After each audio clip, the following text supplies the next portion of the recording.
I think a building has to create emotions. It should speak to people. It should make people think. It should give them fantasy. It should give them ideas for how they could live, how we work, how we relate to each other, identity of a place, a memory of a place.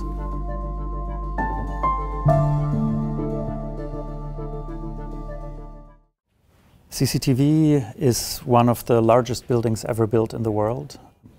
It's also one of the most complex buildings. The typical skyscraper is vertical. And we were interested in the question, how could we make a skyscraper that was all about connectivity, all about people working together and a system of collaboration rather than of vertical isolation. So we took the vertical needle of the skyscraper and bent it back into itself to create a big loop. And it was a building that was really imagining the future, a moment that represented and came to represent this historic situation.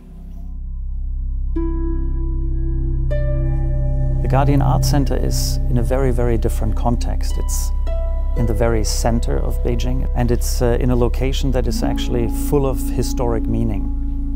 And I was interested in how we could develop an architecture that would really investigate and define a new relationship to Chinese identity and to Chinese history.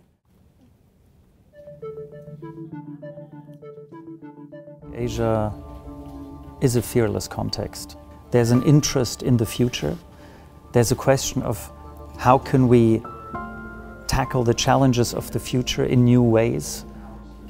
Of course, this is a context that also develops. It's not a static context. There are moments where moves are more radical. There are moments where time is more thoughtful.